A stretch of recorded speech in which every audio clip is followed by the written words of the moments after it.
Happy Friday, YouTube, and welcome to Golden Week, a string of Japanese holidays that will fall within the span of 7 days, meaning I'm off from school today. I get to walk around the house in the morning for once. I was beginning to think this place only existed at night. During Golden Week, offices are closed, and many families go on vacation in Japan. Today is Showa Day, which is a holiday celebrating the, hang on, I know this. It's in here. I got it somewhere. Let me just get my. I know what this means. I do. It's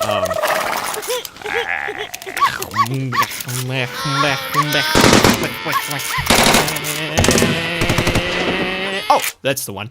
Okay, Showa Day, April 29th, birthday of Emperor Hirohito, who called the time he was head honcho the Showa era. That's 1926 to 1989, 63 years. It's not a party time holiday like the ones we have in the States, like the 4th or Labor Day, ironically.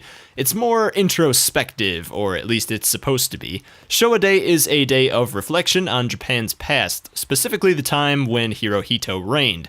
It's a controversial holiday because that era includes the time where Japan was not so nice to its neighbors, China and Korea, who are rightfully upset about Japan's past militarism. Of course, the later years of the Showa era saw huge economic growth for Japan, making this day an appropriate one for deep thinking and planning on how to move forward. Think of Showa Day like President's Day, but if the only president we were celebrating was George W. I detour first to Deidara's to sell the spoils of my last TV trek and see if I want to make any purchases. Weapons would be nice, but I prefer staying alive, especially when attacks can cost HP, so that lion happy I am going to take for myself. However, I'm spending a bit more money than I wanted to on that armor, so I sell a smart bomb and a chest key to fund my next few meals at Aiya, which allow me to grab points in several attributes on a single rainy day. There aren't tons of days where you can nab points in multiple attributes, so this is a pretty good deal. In recognition of Showa Day, I'm going to ignite intellectual introspection, treating myself to the Rainy Day Beef Bowl Challenge at Aiya, and that's going to take up my entire daytime. That's one big bowl. Make me a better person and what have you. Let's see what we got here. I can't see the rice. I'm beginning to suspect my bowl is a portal to the meat dimension. The amount of meat contained within this bowl is truly staggering. In order to finish your bowl, you must have understanding of your limits, knowledge to control your pace, courage to face the unrelenting tide of beef, and the diligence to preserve against this colossal challenge.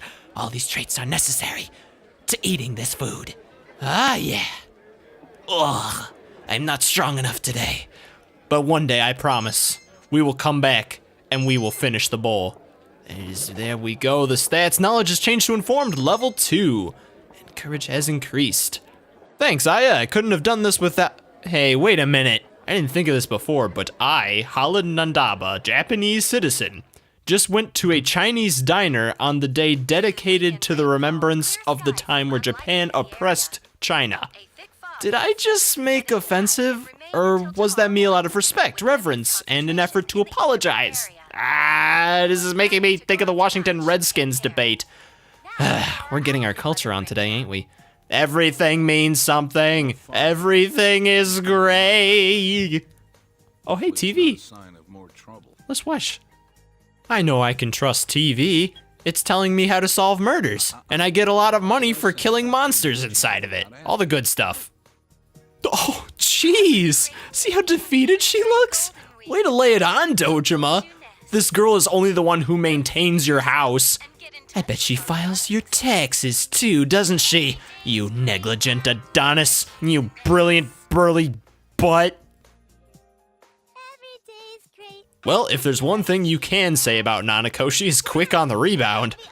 On an unrelated note, I bet she'd have been awesome on a classic Disney Channel original show. We know for a fact Disney isn't opposed to producing anime, just look at Cory in the house. Now what kind of show would Nanako be on? How about it? Got any plans yet? Apart from that first one, those are some terrible choices. I could kill the mood faster than a Sarah McLachlan commercial. Aw, look at Nanako. We're gonna make plans for Golden Week. A little late to be thinking about that now that it's already in full swing. Juness, you wanna go to a department store on a holiday? What a weird little girl. That's the pitch right there. We have Nanako as an employee at Junes, the youngest one ever, and we call it Department Bore. Oh, look at Nanako. She got a little booty spank going on. This is what happens when you let her watch so much TV, Dojima. You guys like my clock? I got it from the Ominous Appliance Outlet. See also Bed Bath & Beyond. If we didn't rescue Yukiko, she would have died this night, and the game would be over. Like Igor said, defeat in battle isn't the only way our journey can end. When that happens, I don't know if you are defaulted to your last save or some point back a few days. If, for example, I saved this evening, there would be no way for me to rescue Yukiko. Ooh, it was a dark night, a foggy night, a yellow night, just like all the others. If a voice speaks ellipses and no one's around, does anyone care? I'm sure the game has some sort of failsafe in case you save at that point. Don't know, don't care. What kind of heartless and lazy bastard would let Yukiko die? Dojima would never allow it. That is all for today, ladies and gents. Tomorrow, the final day of this month, and I will give you the monthly report. Stay tuned, have a happy, I'll see you tomorrow.